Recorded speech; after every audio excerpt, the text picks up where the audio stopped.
When I was 15 years old, my parents threw me out of the house with nothing but a backpack slung over my shoulder. I can still remember the way the night air felt, cold against my skin as I stood on the porch, not fully believing what had just happened. My father, Clint, had slammed the door so hard that the sound echoed through my chest. My mother, Marjorie, didn't even look at me as she told me I wasn't welcome anymore. She stood behind him, arms crossed, eyes hard like stone. They said I was a bad influence on my younger brother Caleb and my little sister Tessa. I wasn't doing drugs, I wasn't committing crimes. I was just a teenager who struggled in school and talked back when I felt cornered. But to them, that was enough to label me the problem, the stain in the family picture that needed to be cut out before it ruined the rest. Clint's words hit me like a hammer. You're dragging everyone down. We're not going to let you ruin your siblings' futures. I looked at Tessa and Caleb standing in the hallway, their small faces peeking around the corner. Caleb clutched a toy car in his hand, eyes wide with confusion. Tessa looked like she wanted to say something, but Mom's sharp glance froze her in place. I wanted to tell them I loved them, that this wasn't their fault, but Clint pushed me out before I had the chance. The porch light clicked off behind me, and suddenly it was just me and the dark street. No jacket, no money, no place to go. I stood there waiting, half hoping they would open the door and call me back in. They didn't. That was the night I realized family could turn its back on you faster than strangers ever would. For days I wandered. I tried knocking on the door again, thinking maybe they'd cooled off, maybe they didn't mean it. But the door stayed shut. I could hear them moving around inside, laughing, eating dinner, carrying on like I had never existed. That hurt more than the shouting. It was like I had been erased. I ended up on park benches, wrapping my arms tight around myself when the wind picked up. Hunger gnawed at me until I swallowed my pride and begged outside of a diner. Some people looked at me with pity, others with disgust. But no one asked where my parents were, and even if they had, I don't know if I could have said the words out loud. How do you tell someone your family decided you weren't worth keeping? Days turned into weeks, and then months. I stopped waiting for their call. At first, I told myself maybe Mom would show up, maybe Dad would cool down, maybe my siblings would sneak out to see me. But they never did. The silence from them was louder than anything. No phone calls, no letters, no visits. It was like I had died, and they moved on without looking back. I carried that betrayal with me everywhere. It wasn't just being homeless. It wasn't just being hungry. It was knowing that the people who were supposed to protect me had chosen to throw me away. That night on the porch at 15 years old split my life into two parts. Before my family abandoned me, and after. And there was never an apology, never a reason that made sense. Just the cold truth that I was on my own. The first weeks on my own were the hardest. I didn't know where to go, and every night felt longer than the one before. Some nights I ended up in a shelter, surrounded by people whose faces were lined with stories I was too scared to ask about. Other nights I had nowhere to land, so I curled up on cold benches at the bus station or stretched out under the flickering streetlights.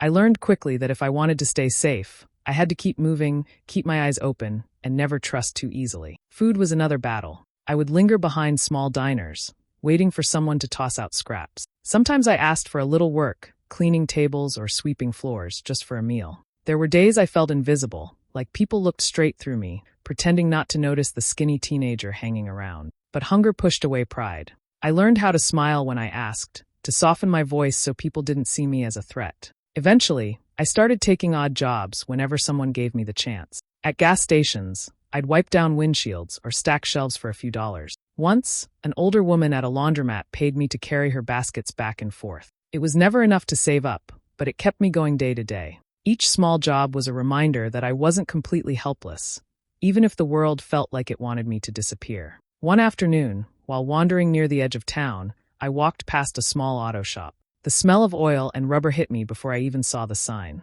I stopped to watch through the open garage door as a man worked on a truck, sleeves rolled up, face streaked with grease. He noticed me standing there, and instead of yelling at me to move along, he asked, "You looking for something, kid?"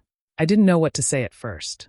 I must have looked a mess, thin, dirty, with holes in my shoes. I mumbled something about work, even though I had no idea what I could offer in a place like that. The man, who introduced himself as Ray Harlan, studied me for a long moment, then sighed. "I can't pay much, but you can sweep floors, maybe clean tools." That small offer felt like a lifeline. I nodded so hard my neck hurt. Ray handed me a broom, and for the first time in months, I felt like I had a place to be. He didn't ask too many questions about where I came from or why I was out on my own. He just told me to show up the next morning if I wanted to keep helping. I did. Day after day, I swept, scrubbed, and ran errands. Ray sometimes handed me a sandwich at lunch or slipped me a few extra dollars when the shop had a good week. It wasn't charity. He made sure I worked for everything, but it was more kindness than I had known in a long time. Working there didn't erase the nights I had already suffered, but it gave me something steady to hold on to. For the first time since being pushed out, I felt like maybe I could survive, even if no one in my family cared whether I did or not. The work at Ray's shop became more than just a way to survive. It gave me a routine, and with that routine came a little stability. Ray pushed me to think about more than just getting through each day. One evening, after closing the garage, he sat me down and said, "You're smart, Elias. You can't be sweeping floors forever. You need to finish school." I hadn't thought about school since the night I was pushed out, but the way he said it made me believe it was possible. I started studying at night. The local library became my second home. The librarians noticed how often I came in, and one of them even helped me find the right books to prepare for the GED. It wasn't easy. There were nights I stared at the pages until the words blurred, but I refused to quit. I wanted more than just surviving. I wanted a future I built with my own hands. When I finally passed the test and held that paper in my hands, I felt like I had taken back something my parents thought they had stolen from me. With that step behind me, I looked at trade schools.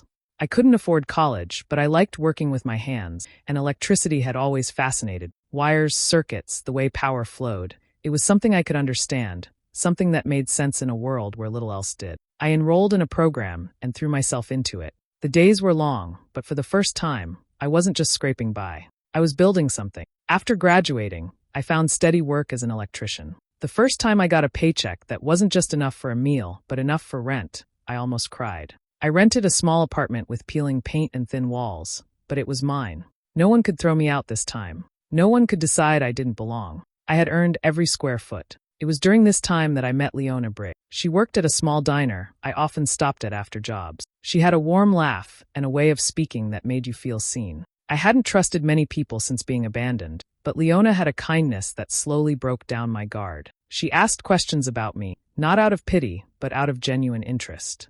Over time, I found myself telling her things I hadn't told anyone. She didn't run from my story. She just held my hand and said, "You didn't deserve that. You deserve better."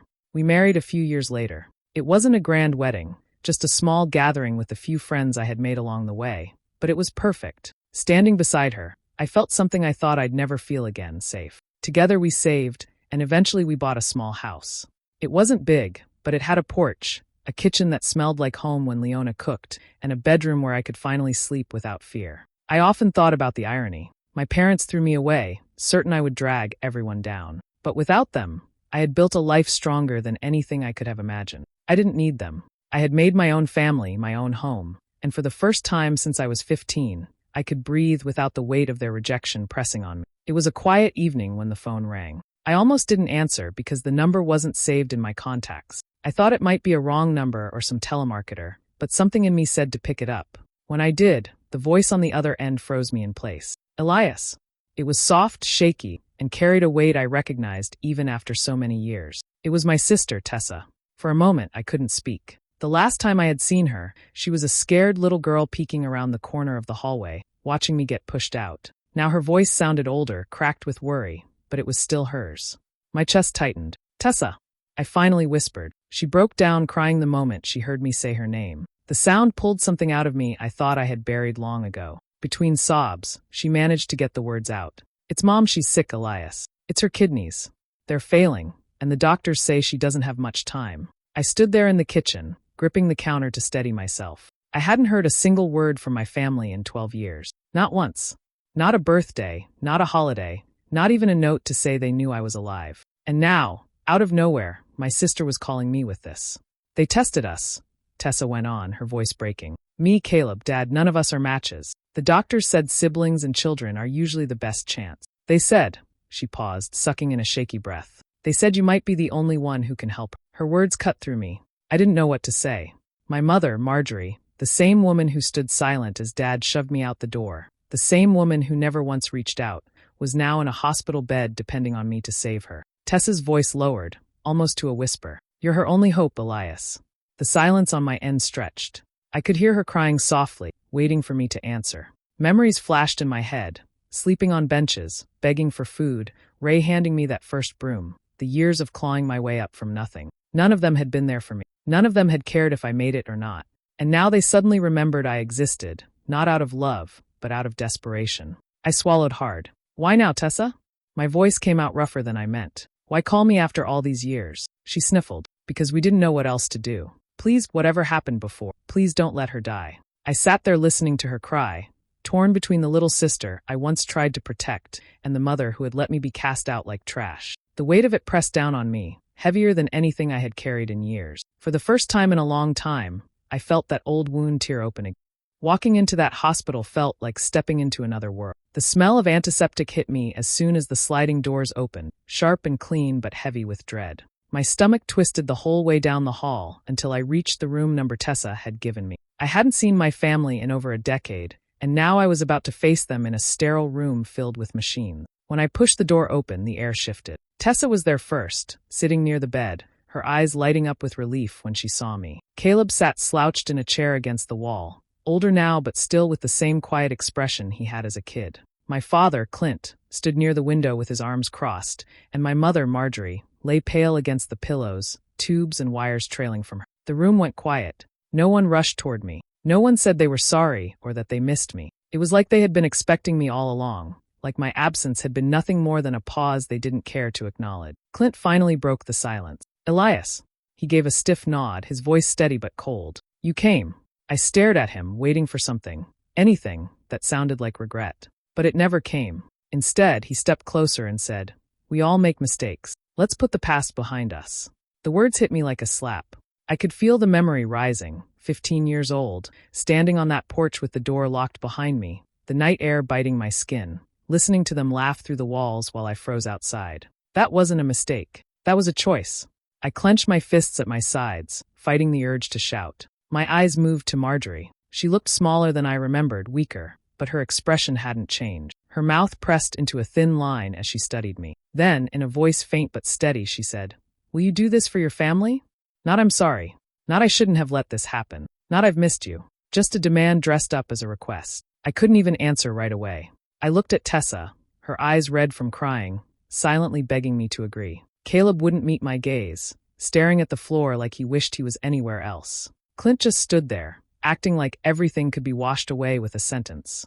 The weight of it all pressed down on me. I thought of the years they hadn't called, the birthdays that passed without a word, the nights I wondered if they even remembered I existed. And now, here they were, looking at me as if my entire life since that night had been a waiting room for this moment. I swallowed hard, but the lump in my throat didn't move. No apology, no acknowledgement, just expectation. My family had cast me out, and now they stood there acting like I had never left, as if all I had been through didn't matter. The trauma of that night was still raw, still burning just under the surface, and standing in that hospital room, I felt it flare to life all over again. That night after leaving the hospital, I sat at the kitchen table with my head in my hand. The house was quiet except for the hum of the refrigerator. My wife, Leona, walked in and placed a cup of tea in front of me. She didn't push for answers right away. She just sat beside me, waiting. Finally, I told her everything. I told her about seeing them again after 12 years, about the way Clint had acted like nothing happened, about my mother asking me if I would save her without even saying sorry.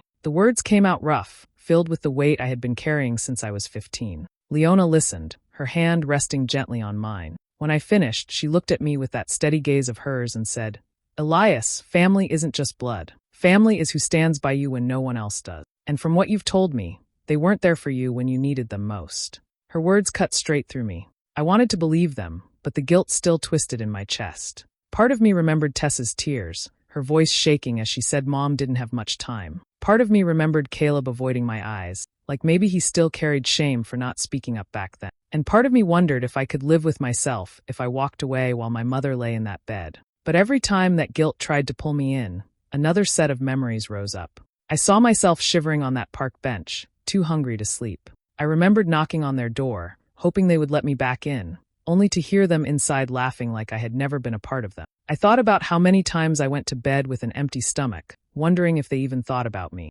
And then I thought of Ray Harlan. I saw him handing me that broom in his auto shop, giving me a chance when no one else would. I saw him slide half a sandwich across the counter without a word, or clap me on the shoulder after a long day, telling me I'd done good. Ray wasn't my father, but he treated me more like a son than Clint ever did. The weight of it all pressed on me. Blood ties told me I should help, But blood had also been the reason I was left out in the cold. Ray had no reason to care about me, yet he showed me kindness. My parents had every reason to care, yet they threw me away. I looked at Leona, my voice low. If I don't do this, she could die.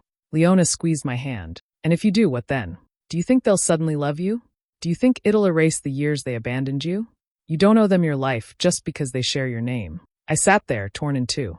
My heart pulled toward the sister who begged me for help, but my mind replayed every cruel silence, every night I had to survive alone. And deep down, I knew Leona was right. Family wasn't about blood. It was about who showed up, and the wards had never shown up for me. When I went back to the hospital the next day, I kept my voice steady. I stood by the bed, looked at all of them, and said, "I'll think about it." Tessa's face lit up with a tiny spark of hope, but Clint only gave a short nod, like it was the answer he expected. My mother just closed her eyes, too weak to speak much.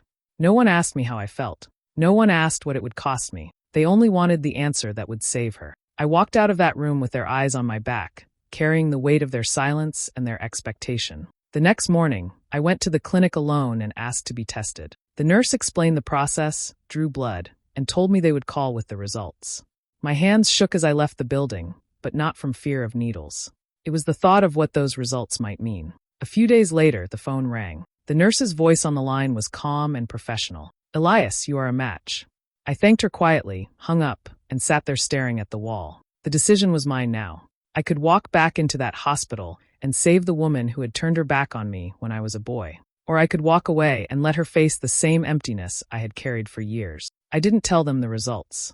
When Tessa called, asking if I'd been tested, I told her I was still looking into it. When Clint left a message, his voice hard with impatience, I didn't call back. And when the hospital left a reminder about potential donors, I deleted it. I kept the truth locked inside me, where only I could feel its weight. The choice was brutal, but it was clear. They had abandoned me when I was a child, when I had no one else to turn to. They left me cold, hungry, and forgotten. Now, when the power was in my hands, I chose to do the same. Not with screaming or anger, but with silence. The same silence they had given me all those years. At night, I lay awake thinking of the faces I had seen in that hospital. Tessa's hope, Caleb's unease, Clint's stubborn pride, my mother's pale skin. Guilt whispered at me, but then another voice cut through.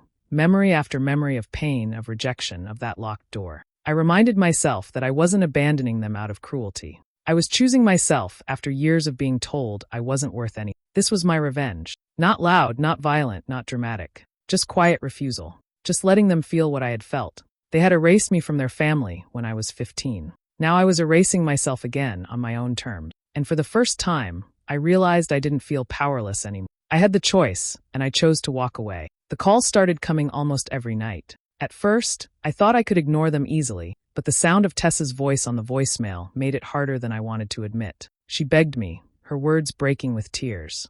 "Please, Elias, Mom's getting worse. The doctors don't know how long she has. You're the only one who can help her. Please don't turn your back on us." I let the messages pile up without answering. I listened to them, then set my phone down, staring at the wall. Not once did she say she was sorry for what happened all those years ago. Not once did she say they had been wrong. Every word was a plea for my help, as if that night on the porch had never happened. Then came Caleb. A plain envelope showed up in the mail with his handwriting on it. I opened it slowly, half expecting anger, but inside were just his words. "Mom is getting weaker every day. I know things weren't fair back then, but can't we put the past behind us now? She needs you. We all need you." His tone was softer than Clint's or Tessa's, but the same message ran through it. Not regret, not accountability, just demand. I folded the letter and put it back in the envelope. I couldn't bring myself to throw it away, but I couldn't answer him either. Caleb's words stirred something, but it wasn't enough to erase the years of silence they had given me. Then Clint's voice arrived, rough and sharp, cutting through the phone speaker like a blade. "You're heartless, Elias. That woman gave you life, and you can't even give her this? Do you have any idea what kind of son abandons his own mother?" His anger burned, but beneath it was the same emptiness. No apology, no acknowledgement of what they had done to me. He didn't want reconciliation. He wanted my kidney, nothing more. Each message left me colder. They wanted me to forget the hunger, the loneliness, the years of scraping by without a word from me. They wanted me to pretend none of it mattered. But it did matter. It shaped every piece of who I had become. Leona noticed the way I grew quiet after listening to the calls. She would take my hand, grounding me in the life we had built together. "You don't owe them, Elias," she would remind me. "You've already given them more than they ever gave you. You've given them thought. You've given them space in your head. That's more than enough." I looked around our small house, the home we worked for together, and knew she was right. This was my family now. The woman who stayed by my side, the life we built brick by brick, the peace I had carved out of pain. I wasn't the boy begging for love anymore. So I let the phone ring. I let the letters stack up. And each time I chose silence, it was another piece of myself reclaimed. The news came quietly, almost like a whisper. One morning, I got a short message from Caleb. Just a few words on the screen. Mom passed last night. I sat there staring at it for a long time, waiting for a rush of emotion to hit me. But nothing came. No tears, no anger, no relief. Just silence, the same silence they had given me for 12 years. The funeral came and went without me. I didn't ask where it was held. I didn't check the obituary. I stayed home with Leona, fixing the fence in the backyard and drinking coffee on the porch. While they gathered in black clothes and spoke about Marjorie as if she had been a loving mother, I chose not to play a part in their story. She had chosen her story the night she let me be thrown out. A week later, I ran into Tessa outside a grocery store. She looked tired, her eyes puffy from crying. For a moment, she just stared at me like she didn't know whether to hug me or hit me. Then her words came rushing out, sharp and trembling. "You killed her, Elias. If you had just helped, if you had just given her what she needed, she'd still be alive." I didn't flinch. I let her words hang in the air, cutting at me, but I didn't let them sink deep. I looked at her, calm and steady, and said, "Mom killed me when I was 15. I just returned the favor." Her face went pale. She opened her mouth to argue, but no words came out. She shook her head, tears welling up, and walked away without another word. I stood there, watching her go, feeling the chill of my own sentence settle in. It wasn't something I said to be cruel. It was the truth. The mother she remembered had died to me long ago. What was left in that hospital bed wasn't a mother. It was just a woman who once chose to erase me. The world kept moving after that. Days slipped into weeks. I went back to work, came home to Leona, and kept living the life I had built. But sometimes, late at night, I'd catch myself staring at the ceiling, thinking about the weight of what I'd done, or what I hadn't done. And every time I came back to the same thought: I hadn't killed her. She had chosen long ago which child she wanted to save, and which one she was willing to lose. All I had done was give her the same answer she gave me. After the dust settled, I found myself thinking less about my mother's death, and more about what it meant for me. There was no joy in it. I didn't wake up smiling because she was gone. I didn't celebrate. Instead, I felt a kind of quiet stillness, like a storm had passed and left behind clear skies. For the first time, I felt peace. I had carried the weight of their rejection for so long that I didn't realize how heavy it had been. Every memory of that night at 15, every unanswered question, every silence, they had all lived inside me like a chain around my chest. Choosing not to give them what they wanted was the first time I had put myself first, and in doing so, I finally set myself free. There were moments when doubt tried to creep in. I'd picture Tessa's face, red from crying, or Caleb's quiet letters. I'd hear Clint's angry words echoing in my head. For a second, guilt would press against me like a shadow. But then I'd remember the long nights on the street, the hunger, the loneliness, and the cold indifference of the people who should have protected me. I reminded myself that those years mattered. They couldn't just be erased because they suddenly needed something. Leona often caught me lost in thought. She never pushed too hard. She would just sit beside me, her presence reminding me of what real family felt like. I didn't have to earn her love. I didn't have to beg for it. She chose me every day, and that choice meant more than blood ever could. Sometimes I thought of Ray, too. The man who had handed a lost kid a broom and given him a chance at life. He never asked for anything in return. He never tried to shape me into what he wanted. He just helped me when no one else would. If family is measured by actions, then Ray was more of a father to me than Clint ever was. Looking back now, I see the truth more clearly than I ever did before. Family isn't blood. Blood can betray you, abandon you, and come crawling back only when it's desperate. Family is the people who show up when you have nothing to offer them but yourself. Family is the hand that pulls you up when you've fallen, the voice that tells you you're worth something when the world says you're not. The words never showed up for me. Not when I was 15. Not when I was hungry. Not when I needed a place to sleep or someone to believe in me. They only showed up when they wanted something. And by then it was too late. I don't regret my decision. I don't regret walking away. What I did wasn't cruel. It was survival. And for the first time in my life, I chose myself.